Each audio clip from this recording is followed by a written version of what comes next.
How does a single trading company end up conquering an entire subcontinent? I mean, really think about that. That's the story we're diving into today. The absolutely incredible century-long transformation of India's map, all at the hands of the British East India Company. Right, so let's start with that central question. How on earth did this actually happen? Because this story, it isn't just about big battles. It's really about clever strategy, controversial policies, and just a relentless drive for power that completely reshaped borders, and of course, destinies. And the change is just staggering when you see it side by side. On the left, you've got India around 1772. It's a fragmented landscape, a real patchwork of competing kingdoms. Then you look to the right, just before World War II, and it's a single unified empire. To get how we went from one to the other, we have to go way back to the late 18th century, when the old Mughal Empire was starting to come apart at the seams. So this was the world the British East India Company found itself in. And you got to understand, they weren't facing some single all-powerful empire. Not at all.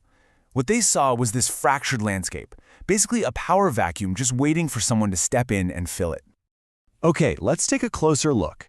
Back in the 1770s, around the time of Governor-General Warren Hastings, the British foothold was actually pretty small. You can see it here, mostly concentrated over in the east. The real powers on the map were folks like the vast Maratha Confederacy, the Nizam of Hyderabad, and the Kingdom of Mysore. India was, in short, a really complex patchwork of rival states. Now, to navigate this complex world and, expand their control, the British developed two incredibly effective political tools. And what's fascinating is that they were less about massive armies and more about kind of sneaky legal and diplomatic maneuvering. Okay, so the first one was called the subsidiary system. And this was just ingenious in a really ruthless sort of way. Here's how it worked. A local ruler signs a treaty for British protection.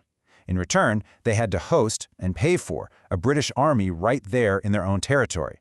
This effectively bankrupted them and handed over control of their foreign policy and their defense to the British, often without a single shot ever being fired. The second tool, and this one was way more controversial, was the doctrine of lapse. This policy basically said that if a ruler died without a natural male heir, their kingdom would be automatically annexed by the British. Now, the long-standing Indian tradition of adopting an heir, well, that was just completely ignored. It was, for all intents and purposes, a legal pretext for an outright land grab.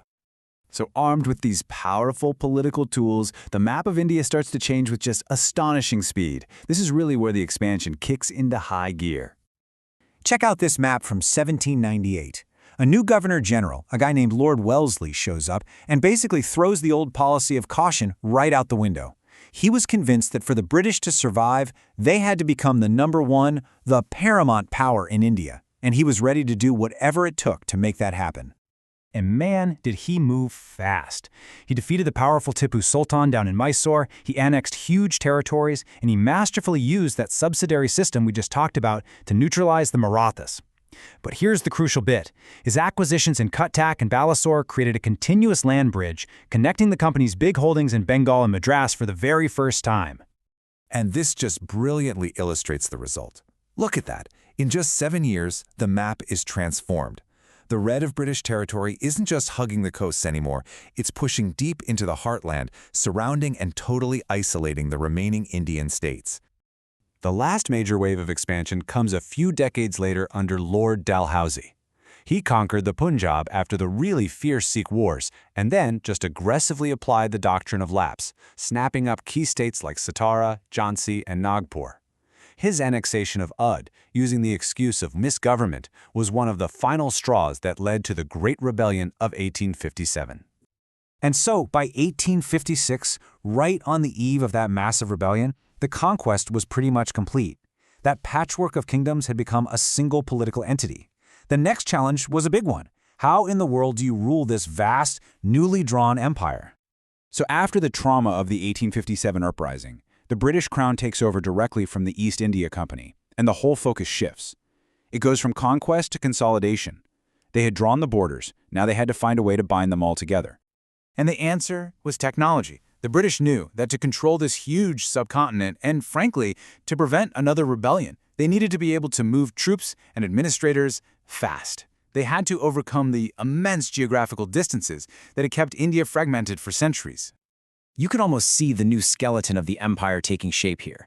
These railway lines weren't just for trade, not by a long shot. They were the arteries of a new, centralized state. These were lines of steel designed to enforce the new lines on the map. The British had drawn this single, massive border around India. But, as it turns out, the map had one more, final, and truly fateful change in store for it. So this is what the British Indian Empire looked like at its peak, right on the eve of its end. And it was a really complex mosaic. You can see the territories ruled directly by the British, those were the Indian provinces, and then you had the hundreds of Indian states which were ruled by their own princes, but were under ultimate British control. And then came the final line. In 1947, as the British were getting ready to leave, a border was hastily drawn, partitioning the subcontinent into the independent nations of India and Pakistan. This single act, which we now know as partition, redrew the map one last time, and in doing so unleashed unimaginable violence and created one of the largest mass migrations in all of human history. So when you look back from a fragmented peninsula to a unified empire, and then finally to partitioned nations, this whole century of map-making just goes to show how profoundly political power can shape geography. The lines that were drawn with policy, with conquest, and with steel have left a legacy that endures to this very day, and it's a powerful reminder that every single border has a story.